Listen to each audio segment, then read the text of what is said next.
Samsung's next foldable phone is not just another refresh, but a major turning point for the company.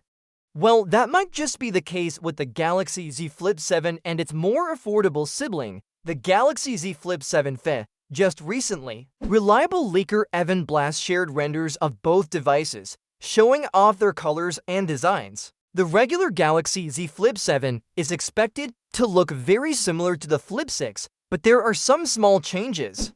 It will come in 3 colors: jet black, coral red, and blue shadow.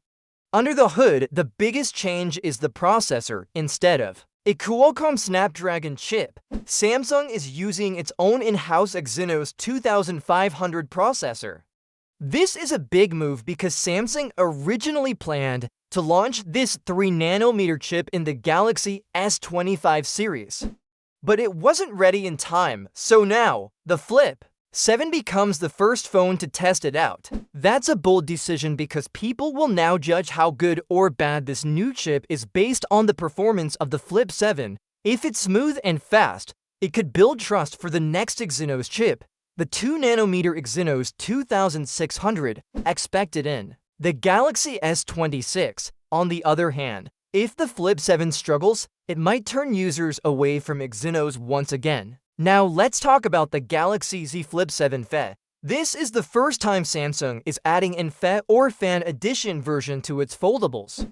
It's basically a more budget-friendly foldable phone that looks a lot like the Flip 6. The hardware will mostly be the same as the older model, and it will probably use an older Exynos chip too. But Samsung promises better software support than its previous foldables, which could make a big difference over time. The Flip 7 FE will be available in black and white colors, simple but clean. This move clearly shows Samsung is trying to cut back on its reliance on Qualcomm Snapdragon chips, which are usually more expensive. Instead, they want to use their own processors, which could save money in the long run and give them more control. But there's always a risk when you change something people already trust. Some people are already asking, should Samsung have used a Snapdragon chip instead? Some say yes, others say the average user won't notice the difference anyway. And maybe that's true. Most people just want their phone to work well, take good photos, and last a full day on a single charge. Speaking of features, we can't ignore the Galaxy Z Fold 7, which is launching alongside the Flip 7 and Flip 7 FE. While it's not the focus here, it's worth mentioning that the Fold 7 has made some real progress. Have you ever felt your phone getting too hot to handle after playing a game or recording a video for too long? Well, Apple might finally have a smart solution for that in the upcoming iPhone 17 Pro and iPhone 17 Pro Max. According to recent reports, Apple is working on adding a vapor chamber cooling system to its next Pro models. This is something that's been talked about since 2021, when analyst Ming-Chi Kuo first mentioned Apple was testing this tech for the iPhone 13. It didn't happen back then, but now, several sources, including tipster Majin Buu, are claiming the vapor chamber is finally making its way to the iPhone 17 Pro series. Why now? It seems the upcoming A19 and A19 Pro chips are expected to be more powerful, and with that extra performance comes more heat. To keep things under control, Apple wants to stop the phone from getting hot without slowing it down. Currently, the iPhone 16 series uses graphene sheets to pull heat away from the A18 chip, and Apple also changed the battery's covering from foil to metal to help spread the heat more evenly. Plus, the iPhone's metal and glass body helps to cool things down, but all these methods have their limits. That's where the vapor chamber comes in. It's a small sealed metal unit with a tiny amount of liquid inside. When the phone gets hot, the liquid evaporates and moves to a cooler part of the phone, where it turns back into a liquid. This cycle continues, quickly lowering the device's temperature without cutting performance. In other words, the vapor chamber could keep your phone running fast without getting hot, even during things like gaming or 4K video recording. Majin Buu says that only the iPhone 17 Pro and iPhone 17 Pro Max will get this cooling upgrade because their processors and displays are more advanced and likely to generate more heat. The regular iPhone 17 and the iPhone 17 Air will stick to the old cooling methods.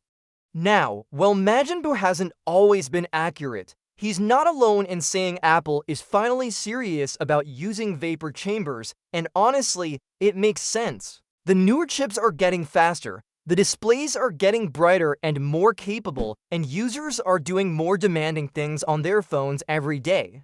So the risk of overheating is only going up. If Apple gets this right, you could be holding a phone that stays cool even after an intense gaming session without losing performance or damaging battery health. And speaking of batteries, Apple still hasn't confirmed if this change will impact battery size or milliampere-hour capacity, but keeping the phone cool also helps batteries last longer in the long run. So, this upgrade could bring a lot more than just comfort. It could help with overall performance. Could the United States actually be taken to court by China over a tech ban?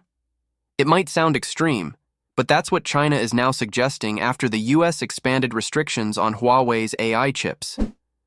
The US has just issued a sweeping global ban on Huawei's Ascend series, particularly the 910C and 910D processors, saying these chips pose risks to national security and data privacy. But this time, China isn't backing down.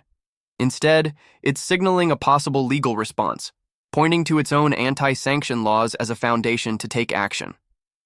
Under this new ban, the US says Huawei's AI chips can't be used by any company or organization anywhere in the world. That includes both American firms and foreign companies that might be involved with Chinese-made AI chips. China, however, sees this as unfair treatment.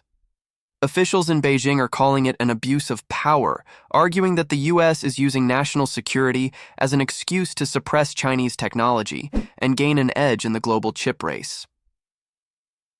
Back in 2021, China passed something called the Anti-Foreign Sanctions Law.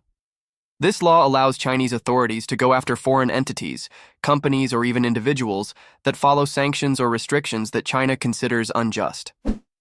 Now, Beijing is hinting it might finally start using this law more aggressively. That means if a company abroad decides to stop working with Huawei because of the US order, China could respond by imposing penalties or even filing lawsuits against them. While this might sound like political noise, it's clear the tension is rising.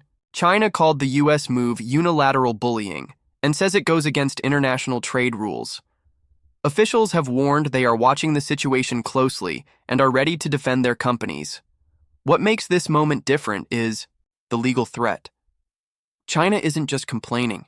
It's showing signs that it's prepared to challenge the US and its allies in court. Why is this happening now? Huawei has been stepping up its chip production lately. After developing the Ascend 910C, the company is now focused on producing the newer 910D version. Some reports claim that Huawei's chips are closing the performance gap with NVIDIA's AI processors, including the H20 series. That's a big deal, especially as the US is trying to limit China's access to cutting-edge semiconductors. The US likely sees Huawei's progress as a threat, and this ban seems aimed at slowing down the momentum before the company can roll out its new chips on a wider scale. But it's not just about blocking chip shipments. The US is also warning that companies working with Huawei could face penalties. This puts global businesses in a tough spot. Should they obey US rules and risk facing China's legal action? Or should they stay connected with Chinese tech and risk US sanctions? For now, China's anti-sanction law gives it a legal path to retaliate.